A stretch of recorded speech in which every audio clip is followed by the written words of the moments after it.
reside. So that's who the senator chose to interview, and I think there were like 40 people there that day to interview, and I was fortunate enough to get that nomination. Wow, that's cool. That is pretty neat. So, whoa. Go ahead. Ask him how he ended up in Dripping Springs, Michelle.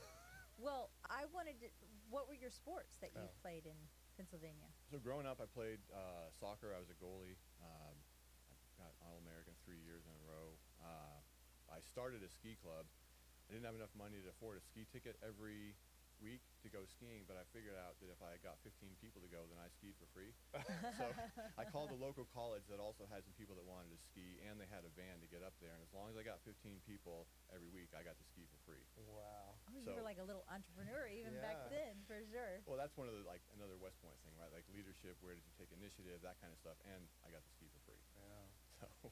And then you left West Point and you went out into, was it banking world? I went to the military first. Okay. That's right, yes. Got my undergrad in mechanical engineering. I was stationed at Fort Hood in field artillery and did 3 years out there.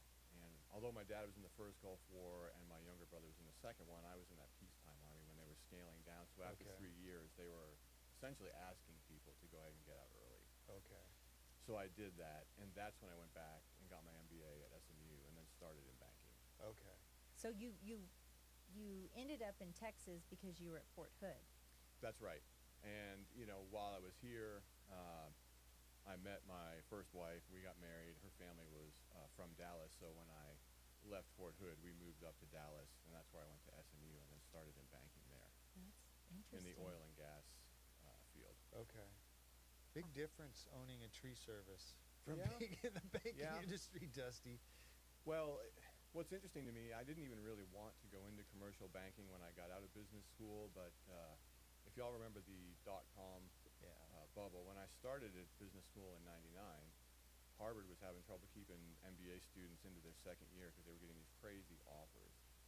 Well, I did an internship at a dot-com, and halfway through the summer got laid off because they ran out of money. So I thought, well, maybe this dot-com thing is going to burst, and then it did, and then Enron happened. And so by the time I graduated, the market had really turned around, and it was tough for folks to find jobs. So I had an offer to join Bank of Texas in their oil and gas lending group. The guy who hired me was also a veteran. So I did that, and I was like, well, I'll just do this for 5 years and then stick my head up and see what's going on. Right. And as it turns out, I learned a lot in banking about how transactions are structured, about contract law, a lot of things that throughout the course of my life, if I look back at the things I did, I can see how they're serving me now, even though at the time maybe I didn't understand how they were working. You were in such a high-stress kind of environment, and I was reading in one of the many articles that I've read about you, because you're an interesting dude, is that you had a heart arrhythmia during some of this, and I guess that was kind of the opening or the doorway open to your holistic journey and spiritual journey. Can you talk a little bit about that? Yeah, that was definitely a turning point for me. Growing up, I was always interested in, I guess you would call it, spiritual things. When I was a kid, I would read, The Legend of King Arthur, and just lots of things in that arena or that realm. But yeah, living a high-stress life, and we were talking earlier about doing things outside the box. I was doing a lot of that in banking, but I didn't have a background in a lot of that stuff, and the vice president above me left the bank, and all of a sudden I was in charge of an $80 million loan portfolio, and my boss walked in and told me that, and his words of advice were, don't F it up, and then he walked out of the room. So I spent a lot of... I say that to Michelle all day long. That's like the monkeys running the zoo. Don't F this up. Yeah, being from the military, you're supposed to accomplish the mission, so that meant sometimes I'd stay at the bank till 4 in the morning and then go home and shower and change and come back to the bank and keep working. Wow. And after doing that for a long enough period of time with that stress and different things, different factors... You can't sustain that. Yeah, and my heart just said, okay, it's time to take a break. How old were you? I was 33, I think, No when that happened. way. Wow. Yeah. And I woke up one day and my heart, I was like, something's not right. And my heart rate was like 230. And I was like, I'll just take an aspirin and go back to bed, which is dumb. And then a couple days later, I was in the hospital visiting my sister-in-law who just had a baby, and I'm walking to the car. I got worn out. I couldn't even make it. So I went back to the ER, and they checked me right in, put me in the hospital for a couple of days, did all the tests, and said, we don't know what's going on? You're healthy as a horse, but tomorrow we're going to have to shock you with the paddles to get your heart back into regular rhythm. Are you It- awake during that? They said it's going to, yes, I think you are, but they said it's going to feel like you get kicked in the chest by a mule.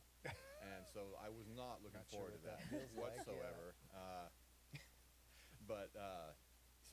So I'm sitting there thinking about that, and somehow my ex-wife found these drops by a company called Vital Force Technologies called Heart Support. So she gave me those drops, and I took a pinch of sea salt under my tongue, and somewhere I still have the before and after EKG, but 20 minutes later the nurse came in, and I'm in intensive care. She said, I don't know what just happened, but your heart just went back to normal sinus rhythm, and if it's like this in the morning, you can go home. Wow. So they discharge you the next morning. The doc walks in. He's like, you got high blood pressure. You have a family history of high blood pressure. You're going to take these for the rest of your life. And I was like, no, I'm No. not. Yeah. Yeah. So I found this acupuncturist who had been a Western medicine doctor. She treated me. I went for 10 treatments. At this point, my heart's totally normal. 10 treatments later, my blood pressure's fine. And I'm 52 now, and my blood pressure's still fine. Wow. My entire family has a history on all sides of high blood pressure. That's So that crazy. started me on this path of seeking, and then I did a lot of other naturopathic work to detox from things that I got exposed to in the military and growing up and things like that. And then, yeah, that's sort of the natural side of things. The spiritual side of things,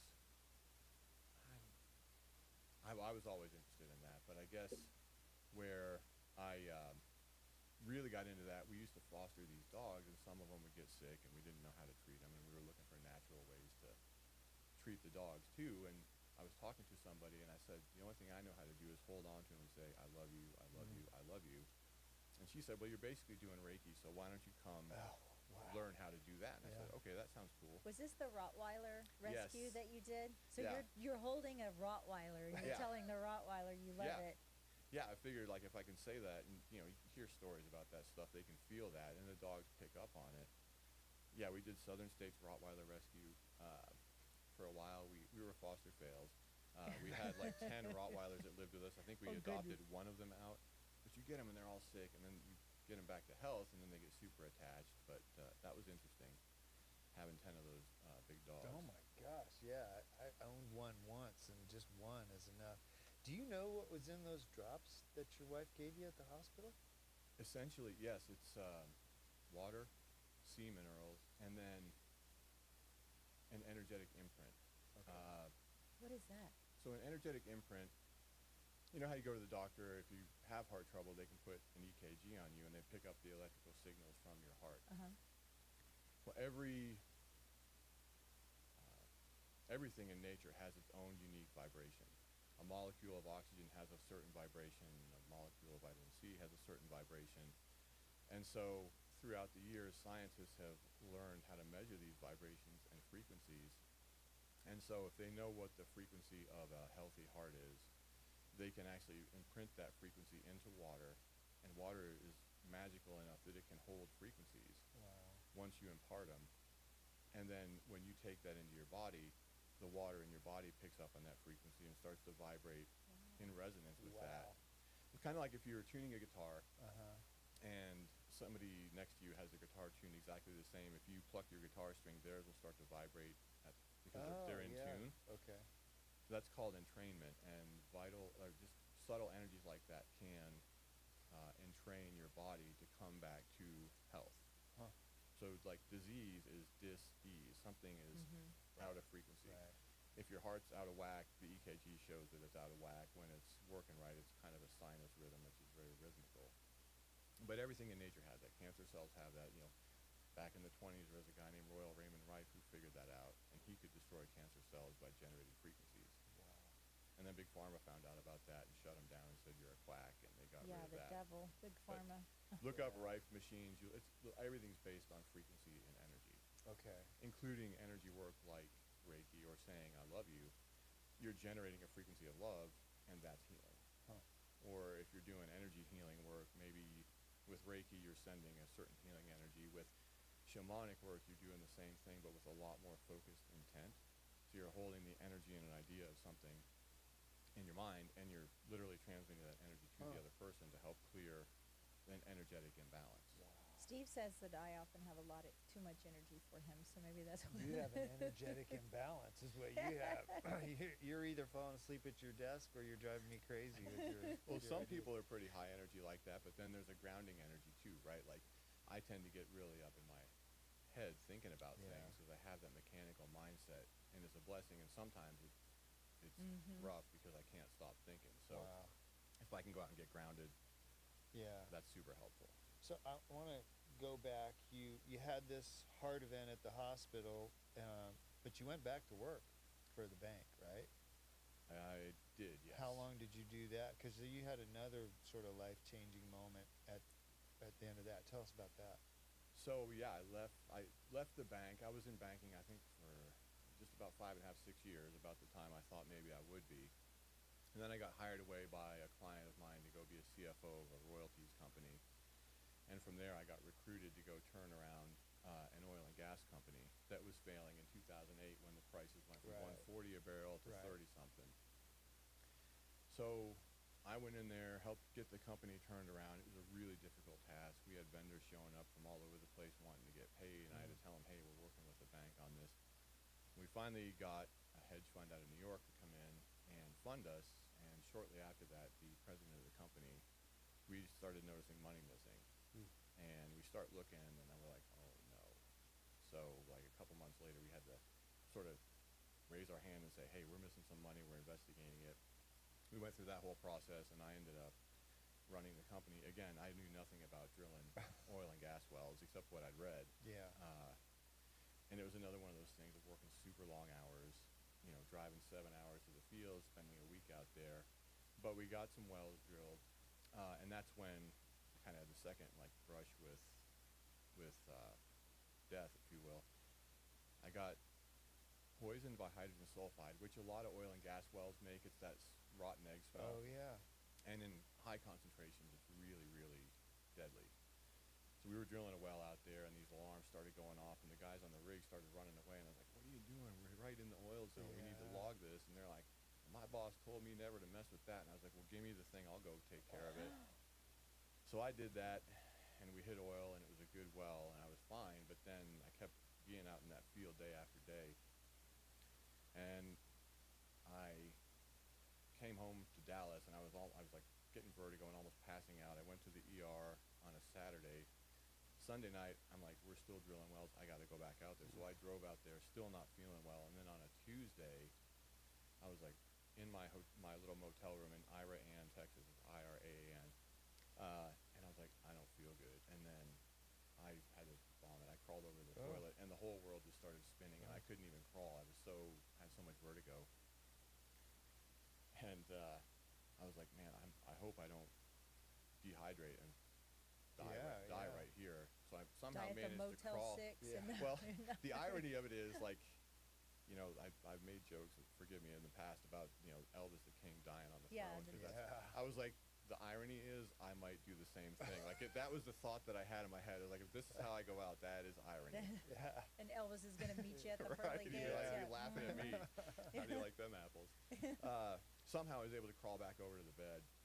And I mean, I felt like I was going through a tunnel that was just continuously turning. I could barely, just kept falling over, even crawling. I hit my phone on speed dial. I just said, Perry, I need help. And then the next thing I know, guys were showing up in an ambulance. Wow. Get me, in my boxer shorts, talk about humbling, in the ambulance to go to the local hospital there. And I hear him saying something about, oh, maybe it's his heart. And I'm like, oh, boy. So they're doing all this stuff to me, and then they couldn't figure it out either. And then finally I figured out it was probably the hydrogen sulfide poisoning. So I was just in there on a ton of oxygen, waiting to get transferred somewhere else in the morning. And then I had that moment of like, I am in complete surrender right now. Like, I can't turn my head a millimeter or I'll be violently sick. Like, I can't barely breathe. Like, that was surrender. Like, I couldn't do anything. I had no strength to fight it. I had no strength to do whatever. I was just along for the ride at that point in time. And that also happened to be kind of at the height of my shamanic training. Because I was doing that in the field. We drill wells during the day. I'd put my guys to bed, and I'd go back out to the field at night and do all that work with my teacher. So it just happened to coincide, and sometimes that happens when you're on that path where you have a brush with death. I got to know what complete surrender was, and my now ex-wife called, and I just had to say, I'm so sorry, I can't talk. Please tell her I love her, and I can't even move my hands, like I can't even talk. And that was probably the most helpless I have ever felt. That's crazy. That is insane. Was that part of the beginning journey of the spiritual awakening that you talked about? Yes, for sure. So did you make a decision shortly after that? Maybe oil and gas isn't for you? Well, I kind of thought it was, because I still had this fight in me, I have to make this happen. Hear that saying, make it happen. Sure. I thought, if I just work harder, if I just put in more effort, if I just push this or do that, there's got to be a way to make this work. And then one day there wasn't. We made an offer to buy out the hedge fund that was working with us, and we couldn't agree on price. And once you do that, you played your hand, and it's time to move on, Sure. right? You don't stick around after that. So they took over operations, which also turned out to be a blessing, because the price of oil crashed again. And I ended up going to work in alternative energy, which is hydrogen fuel cells and that kind of stuff, for a small family office in Dallas. And again, my spiritual journey continued, because we got to stay with a really cool family in Vietnam. And I visited a lot of Buddhist temples over there, and had wow. some great That's neat. meditations.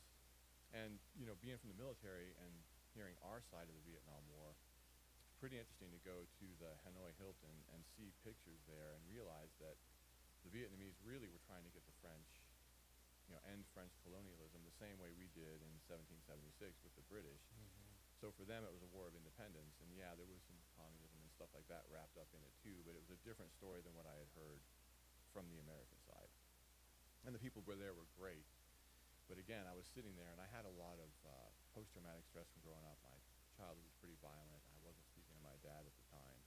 But I was meditating in this Buddhist temple, and I was an hour into this meditation. I started thinking about forgiveness, and I was like, man, I've done some mean things in my life and asked for forgiveness, and it would really hurt if the person that I asked forgiveness of didn't forgive me.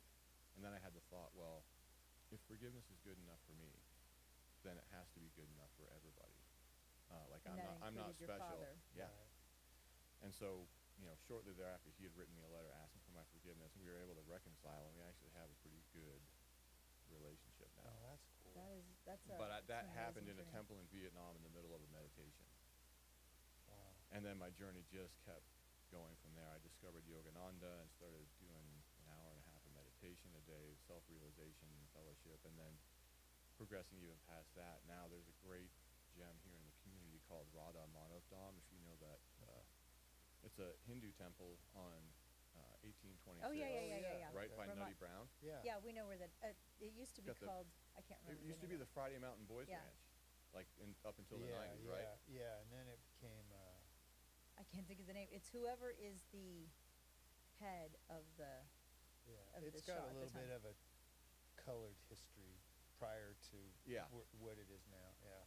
Well, then I'm not sure the history, but now it's under Kripalaji Maharaj. He was named the greatest guru in India in the last 5,000 years, and he taught bhakti, which is devotion to source, whatever name you call God, just having devotion to God as the highest purpose of your life. It's not religious. It's between you and Creator, whatever you call that. But people say, what's the meaning of life? Is it to achieve this, to get that, to do this, to do, that's kind of how I built my life. If I can just get here, if I just work harder, if I do this, I'll be respected. If I do this under that premise of bhakti, what I do is almost irrelevant, as long as my intent is to honor Creator and just realize that that's where I come from, that's where we come from, and that's where we're going back to, and then offering everything up to that. You've. I was reading in some of your bios that you've been described as your presence is very calming and non-judgmental. Are you able, or how have you able to transcend that into what you do now with the kids that you were mentoring and bringing them up in the business that you own right now? I think just being patient with them,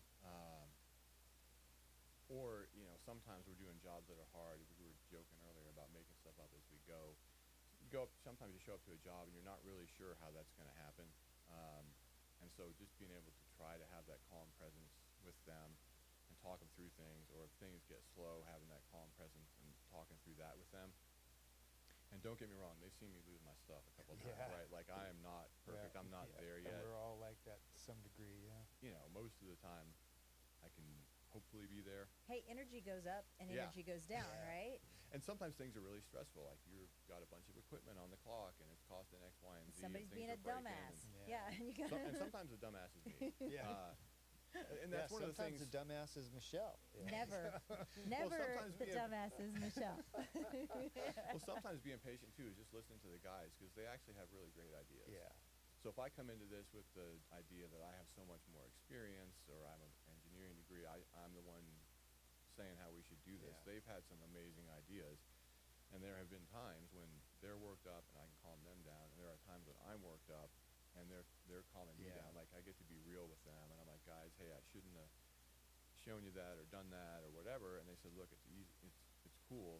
You know, we're all human. We're here. You help us. We're here to help you. So the age thing doesn't really factor in. In my heart, I'm still 25, which Hey, is kind of the age You're of my Gen guys. X. You're like me. Right, We don't right. age. You know, I think I've Yeah. always said that often about my parenting style. Like, I wasn't perfect in any means, but I think the greatest gift I ever gave my kids was the ability to say I was sorry when I did. I was like, oh, that wasn't about you that I yelled at you Yeah. about. Yeah. And it may have not have been the same day, but Yeah. Well, it's not. Might have been 20 years yeah, later. right. May have been 20 Yeah. years later. But that's still hard to say, right? Like, saying I'm sorry is, Mhm. we have this thing that we're not supposed to fail. Especially Yeah. when you're the boss, because everybody looks up to you to make the best decisions, and so you know, as the boss, you hesitate to admit you had a failing, because Yeah.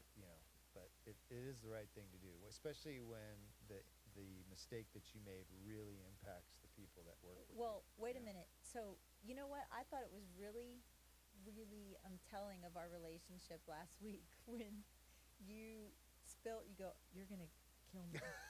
He goes, you're going to kill me. And I go, what? He goes, I killed the board. I killed the Our soundboard. soundboard. I killed it. And I was like, you know what? It happens. So, Yeah. okay, let's just move on. Let's go find something else to, Yeah. Yeah. we'll replace it. It's But and it has ended up being a positive in the long run. But Dusty, I want to ask you, meditations. You've said that a couple times. Mm-hmm. What is that? What does a meditation session look like? What is that? Tell us walk us through that. Sure. Yeah. I mean, there's probably a lot of different concepts about meditation. You know, I resisted it for a while. I'm like, well, I already do energy work. Do I need to meditate? And then I was like, well, what is it? How do I do it? Essentially, for me, what it is, if people study the Bible, you'll know the phrase, be still and know. that's one of Uh, my favorite verses. Yeah. So meditation is that. Now the question is, how do you do that? And generally, it involves a posture.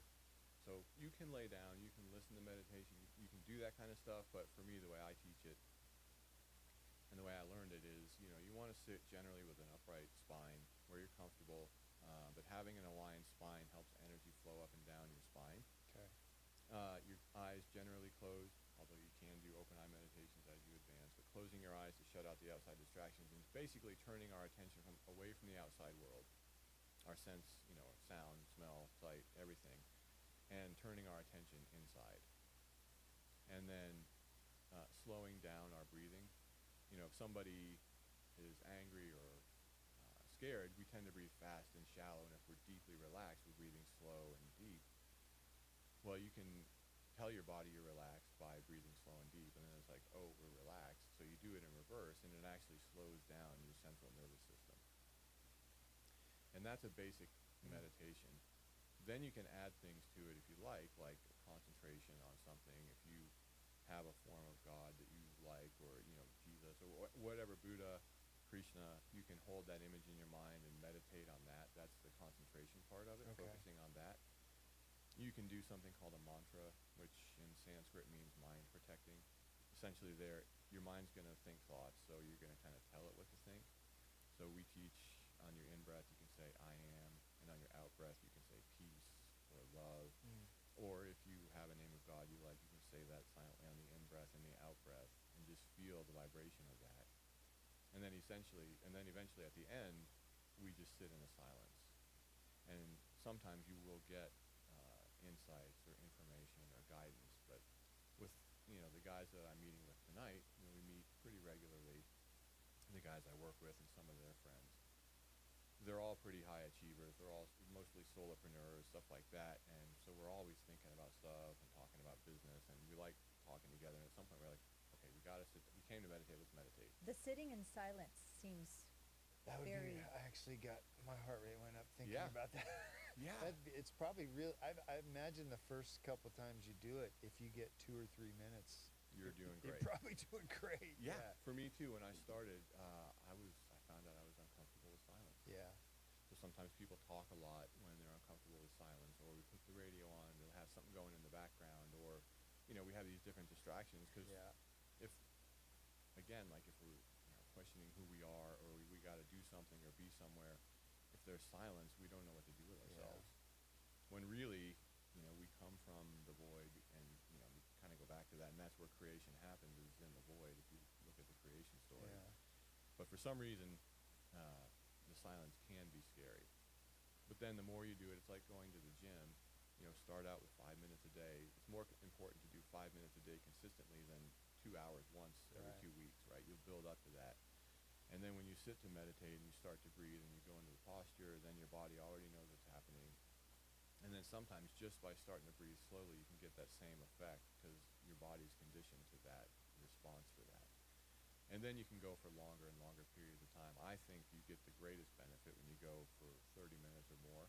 Wow. Just by the time, even for me, like by the time my mind settles down, by the time my thoughts stop, by the time I can maybe stop thinking about my to-do list or what's for dinner or whatever, Yeah. it takes a minute to get into that. And then once you do, then you can really get deep. And eventually you can even get to a place where like you don't want to stop. You're not like watching the clock, like, okay, is my time up yet? And if you do that, then like you're really in it. What about if you're out like in the field, you're out in every day, like yesterday I was telling Steve, I got like really overwhelmed. I was really busy Yeah. at work. And so do you have kind of like a suggestion of maybe a go-to grounding ritual or something that you can do if you're out in the Yeah. field? If you're out, if Yeah. I'm getting overstimulated by noise or people or work, what is something I can do where it's not making me look like I'm that's nuts sitting on the floor in the office? Yeah, well, that's an awesome question, right? Because if you have clients in here or whatever, you don't necessarily want to go full lotus position and sit and do all that stuff. But sometimes you can just do the breathing, slow and deep. You can do something called even count breathing, where you breathe in and then hold and then breathe out for the same number of seconds. But even if you just slow your breath down and try to breathe from your belly, and you can almost feel the energy go up and down your spine. If you can just do that even for a couple minutes, and close your eyes if you can, that will help calm you down. But I meditate while I'm driving, not full meditation, right? Like you can, Yeah.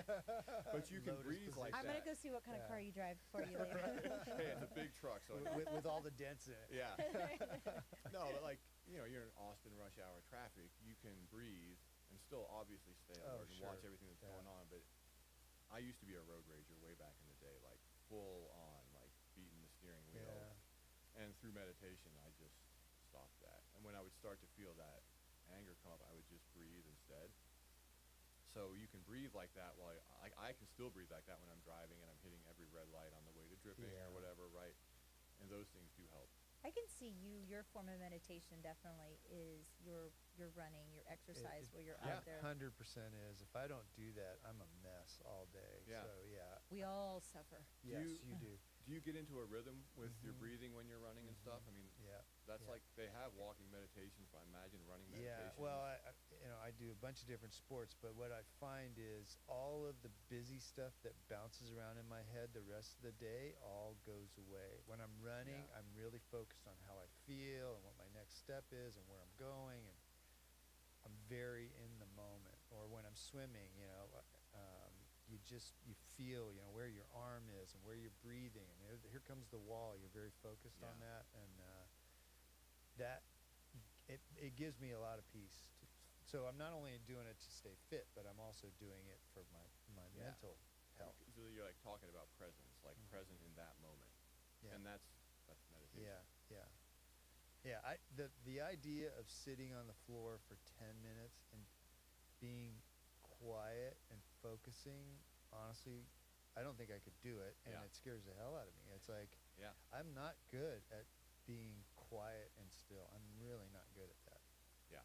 Well, I'm not either. Yeah, but you practice it, though. Yeah. I mean, my mind is kind of the same way too. And I did start with like 2 or 3 minutes. Yeah. And I'd be like agitated and itching and wanting to get Yeah, up. and- that's the way I know that's the way I'd be. Yeah. Oh. Well, so the tree service, we haven't really talked Yeah, about even that. just coming into Drip. So now, Yeah. we've heard about your journey about from West Point Yeah. to the corporate world and your spiritual journey, but why Dripping Springs? Why here? Why'd you land here in the hill country area? So this, this is where I feel like my life has been guided, and we talk about like synchronicities or just, source unfolding things, kind of unfolding the path before me. So 2017 comes around, and that alternative energy gig ended. The company decided they weren't going to put any more money into it, so I came home and let them do their thing. And I could not get another job. Doing all the things that I did in corporate and, being C-level, I needed to get to a certain level of income and all of those things. I was putting resumes out there. I was doing all the stuff that I've always done that always landed me a job, and none of it was panning out. Even stuff that seemed like a sure thing would, for one reason or another, not pan out. And after about a year of that, I'm really into my healing thing at this point, really into my spiritual journey, and I'm starting to feel inside like maybe I don't want to be in corporate anymore. But if I leave that, my life as I know it will end. So I won't have the big house. I won't be in this lifestyle. Sure. May probably lead to a divorce, which it did, but it was very, very amicable. I mean, as friendly as it could be. Oh, that's good. My ex wanted more of the corporate lifestyle and to do that sort of thing, and she wanted me to pursue my passion, which is the spiritual. So we wished each other well and just kind of, you call it a conscious uncoupling, and separated. And I went out to California to live out in the mountains out there for a year with some folks that I knew and to do my healing thing. Oh, that's when you lived off the grid. Yes, I lived right? off grid, and that was culture shock. Like coming from Dallas, or a place where you always have Yeah. signal. If I was outside this main house, no signal, like Really? at all. And so my maps didn't work, and I'm up in the mountains on twisty roads, and like I don't know where I'm at, and I can't talk to people. I have no Wi-Fi, like nothing. Ooh. And in that area where I was, in a place called Shelter Cove, if your car broke down and you told somebody I had to walk 10 miles into town to get parts, they would say, "And?" Yeah, Like, of course you did. Yeah, Like that's how what, you live. Yeah. So that was a culture shock, but it was awesome. Right on the ocean, but living in the mountains. While I was there was a speaker, a guy named Matt Kahn, that I'd wanted to see for a long time in Portland, but I never made the trip from Dallas to Portland. And so I saw something pop up, and I'm like, I could drive there. And I also have friends up in Seattle. I could see them while I'm there. So I did that. I showed up at the retreat. It's a 3-day retreat. I'm there to learn. I'm not looking for anything. But on the third day of that retreat, with like 300 and something people there, I saw a woman, and I went and sat down in the row next to her, and we struck up a conversation. I said, "Well, what do you do?" And she said, "Well, I'm a hospice nurse." And I was like, "Oh, interesting. My parents are nurses. Like, this is cool. She must be takes an amazing person to be a hospice nurse." So Sure. we sat together for the rest of the day, and after the thing ended that night, later we went out and we really hit it off. And I had her come back out to California a few weeks later. We went camping, did a lot of things, and we're married now. Oh. So cool. if I had sat anywhere else in that room Yeah. and not followed my heart, Uh-huh. I wouldn't be here in Dripping Springs, because I ended up down here because that's where her kids are. Oh, okay. So she'd been living down here at the time for 14 years. I guess it's been 20 for her now. So I came down here with her after a sojourn back through Dallas after California and settled in here. And then again was like, okay, I'm going to build this healing thing or teach meditation. What am I going to do to supplement my income while I'm doing that?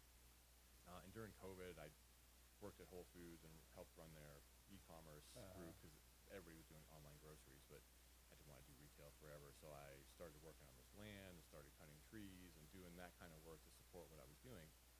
And my stepdaughter was like, "Well, what if your tree service business could be your outreach for young men?" And I was like, "I don't see how that would work. And I'm famous for stuff like that, right? Yeah. Like things I said I'd never do. And I'll never drink wine. It turns out that I like it, Yeah. And then I'm doing these jobs by myself after work and on weekends, and the job started getting bigger, and I would just hit up Gabe, my oldest stepson, like, hey, do you know anybody who's looking for a little bit of work? And then that just kept happening. I was like, I think I see how this could work. And so now that's what we're doing. And yeah, It has morphed into something bigger than you've ever thought. The transfer of energy is very interesting to me, in the sense that you were in the industry, the energy industry, yes, and that's funny. yeah, Yeah.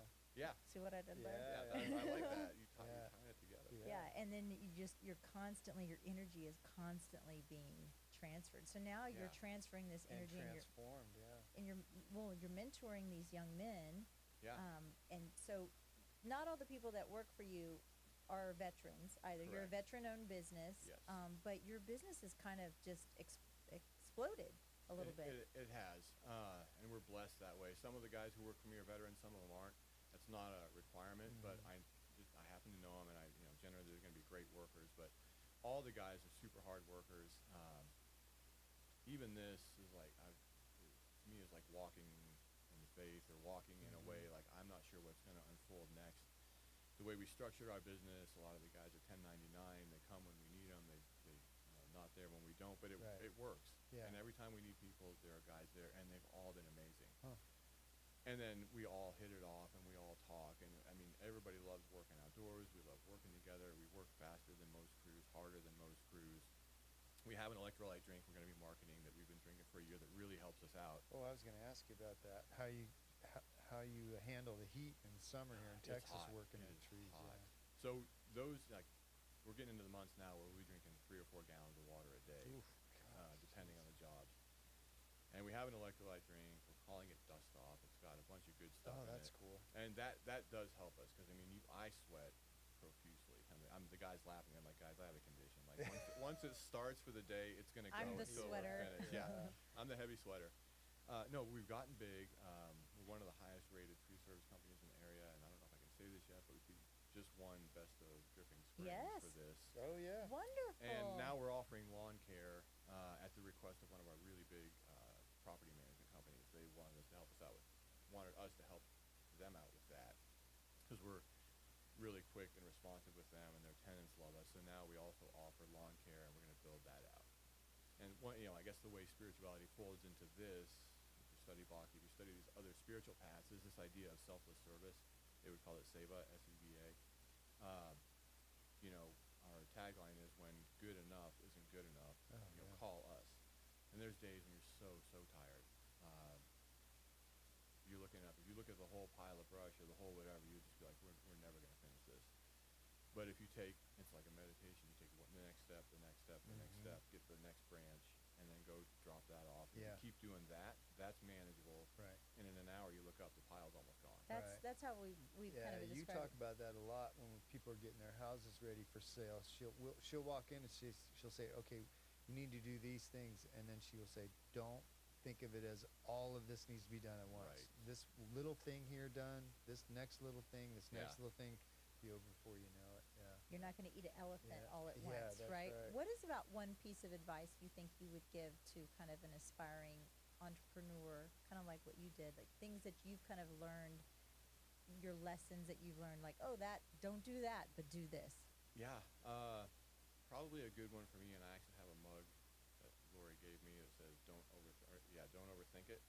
Don't overthink it. Sometimes, execution is key, right? Steve's really good about that. Yeah. He's really Overthinking good things or about executing? that. Executing. I'm the overthinker in the Okay. Yeah, relationship. when we first in this started about professional this, I relationship. said, Michelle, we're going to do a podcast, and she came up with a list of like 50 things we needed to do, and I said, no, we're going to buy a mic and Yeah. a mixer, and we're going to start recording ourselves, and then boom, and there we were.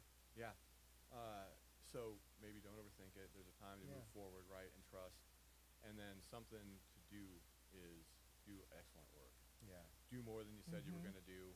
Sometimes maybe you don't make as much money, or you might even lose money once in a while. But if you told somebody you're going to show up on this time and this day and do this, then do that and a Yeah. little more, Yeah. right? A phrase for us is that if this were my house, this is what I would do when homeowners are overwhelmed thinking about that. And then when we're doing the work, well, if this were my house, how would I want this to look? Right, Would I right. want stuff left on the ground? No, I wouldn't. Would I want that stub not cut off? No, I'd want it to be clean. Sure. So just really do great work. The Yeah. follow-up work, kind of going Yeah. back through. And So one of the big callings for you is mentoring these young men. So what are some of the things you mentor them about? Sometimes life. How do we show up in life? Like, what, as a man, does it mean to be, tough on the outside but soft on the inside? How do you treat women? How do you treat other men? Um, is it all about partying? It's not. And a lot of these guys are having that's what started it. They were like, I have the choice between going out with my friends and getting wasted or being spiritual and being alone. Like, what do I do? And they have questions about life. So I got a few more miles on my body than they do, and a few more maybe different experiences, so I can share that with them. Or they'll have these thoughts like, hey, what about this? And it's some spiritual question, and I'm like, how do you know about that? These younger guys are just coming in with that. I had to read books about that. I had to do certain things to learn about it. So just encouraging them that you're on the right path, like you're onto something. Keep exploring that. And then I also mentor them in business. So I'm pretty open about our books. I'm pretty open about what's going on. We sit down and plan together. I show them everything. And in fact, I got to update my website, but Danny, one of the guys who started out with us, wanted to do his own thing. So he's doing pressure washing now. And I'm going to get together with him and help him set up his LLC and help him set up his insurance and walk him through all the different things that I did and how I did those to help him succeed. So it's not like I want him to come in and never leave. I mean, of course I don't want to lose good people. Sure. But if he wants to do that, then I'll show him to the best of my ability how to set up and run a business and do the deductions and accounting and all that kind of stuff. Dusty, are you finding that with some of these young men, not all of them, I'm not going to pigeonhole all young men, but do you find that some of these young men, they don't really have those strong male role models in their life right now, that there was like this whole generation of young men that just forgot how to be men? I think so. And I say that because I've asked them that question, like, what do you guys need? And some of the guys who are 18, 19 years old say they have a lot of friends who are upset or suicidal because they don't have a strong male role model to look up to, and they look out at the world and it looks pretty messed up. If you're looking for messed up, you're going to find messed up, right? True. Well, and you hear it But on the news, you're right? Like the news inundated with it, sells. Yeah. They don't sell happy stories; right. they sell No, that's sad true. stories. Mm-hmm. So just talking about that, and again, the nature of reality, and who are we really? Like, we're a soul. We're not the physical body. We're a soul. So what does that mean? What are the implications there? And then, like, teaching them it's okay to be masculine, like to be strong. That's what we say. Like, be hard on the outside, but soft on the inside. I think there's been a tendency over the past decade or two for men to be super Demasculated. Well, masculine became a derogatory word. I mean, it became, you're masculine. Like, people would say it like it was a bad thing. There is a way to be a strong man, a strong human being without imposing yourself on other people and harming them. You can stand up for yourself. Yeah, and I agree. be a role. You're being a role model. Yeah, how to take care of business. I mean, not because we don't really teach a religion, more just the spiritual side of things. I mean, Jesus came in and kicked over tables when the time called for it, Right. but he didn't treat people like that. Right. What advice do you have for people who are in a job that they hate and they feel like they can't do anything else? That's a good question. That's a great question. One thing I think would be looking for the nuggets of gold you can mine out of that. I was in that.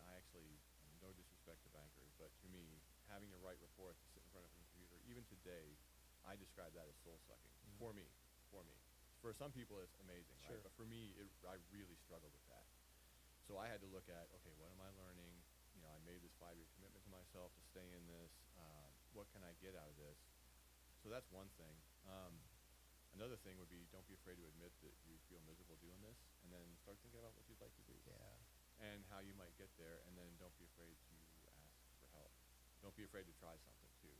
And you might fail. I failed at things.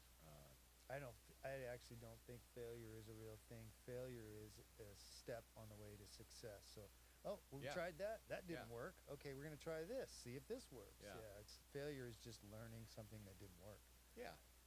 As long as you're committed to the end goal. And just not I think sometimes we start thinking about, at least me, how things could possibly not work, and then I might not take action. Or if I try it might work better than I thought. Yeah. But I think thinking about the next step. Okay, what am I learning here that's going to help me get to the next step, which might be a life that I enjoy a little bit more? Because you're focused on the hope and Mhm. the possibility that things will be better rather than I'm stuck in this cubicle sitting at this computer 9 hours a day. And then being alert for synchronicities, like if you're asking for something, thinking about something, whatever, and something pops up and you get that like feeling in your heart, like maybe there's something to this, then pay Yeah. attention to that and see if that leads somewhere. Yeah, yeah. There's so many pressures though right now too of young So men true. to just to kind of like in your 20s, that's when you're supposed to be figuring stuff out, right? You're supposed to be learning who you are and Yeah. and what you want, and what you don't like, and but there's just like these social media influencers, you should already have your fancy car. I mean,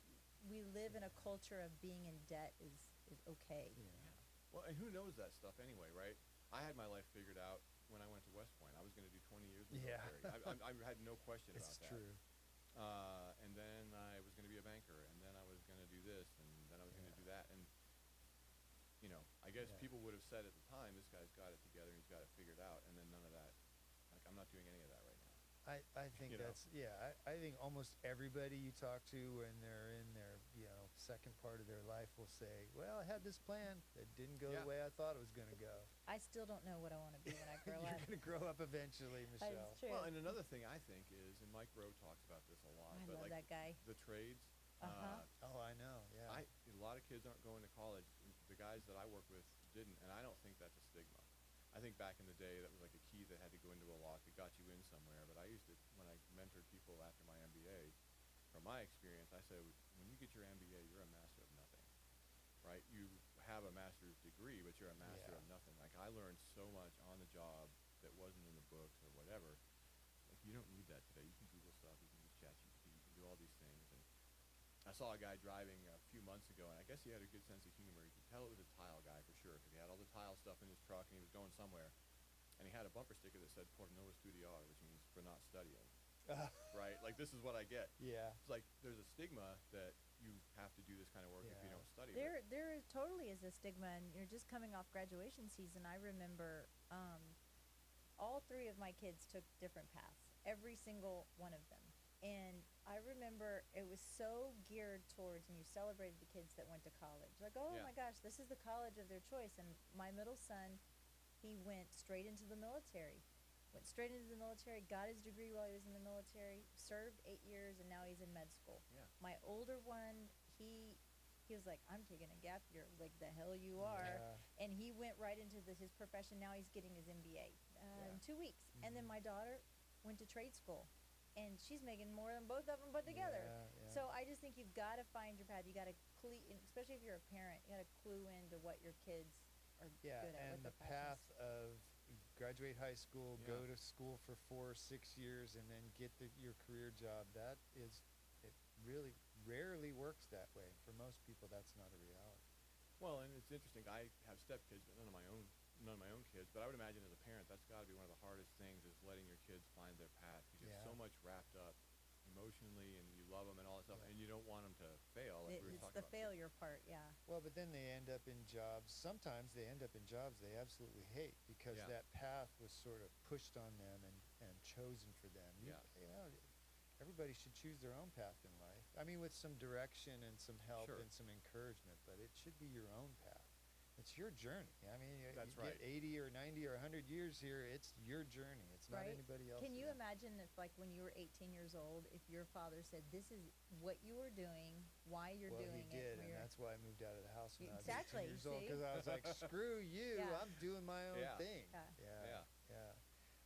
Do you want to do your I rapid am. fires? I have a couple of rapid Okay. fire questions for you. Okay.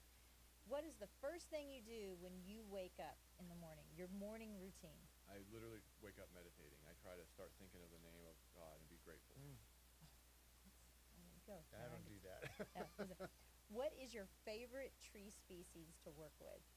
No question, live oaks. Oh, Really? really? Yes, I've never seen trees that grow the way they grow with the curves and the way that the Yeah. branches can be wavy. I've no contest. with It's live like oaks. God's artwork, isn't it? Yeah, they're There's- such pretty trees. So strong, and Yeah. I've seen some that are 3, 4, 5, 600 years old down here. Yeah. Oh, wow. And I Yeah. bet you do you like to cut down those cedars? I don't have anything against any tree species, but yeah, I like clearing land. I like making art. I like limbing them up sometimes. They can Yeah. look really pretty if you prune them. Some of the older ones that have, the trunks are real big. Yeah, you prune Yeah. those, they actually can be very pretty. How about one tool that you cannot live without, whether it's spiritually or within your tree service? Oh man, that's a good one. There's probably more than one. I mean, business-wise, texting. I couldn't live without Oh, that. really? Yeah. Spiritually, I couldn't live without meditation. That's a I great can see answer. that, yeah. That's a very good answer. If you had to live off the grid again, I told Steve this question earlier, Uh-oh. but this time you're in Texas. Okay. What is the one thing that would be really hard to live without? Water. Oh.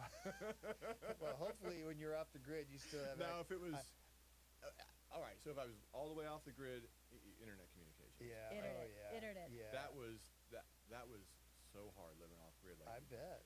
you're so like you don't realize till you can't get on your phone how much you depend on your phone. I Yeah. would last 5 minutes. You wouldn't even last. There were 5 times when I was minutes. like, I would love I was that. panicking. I'm like, I can't call anybody. Like I'm just.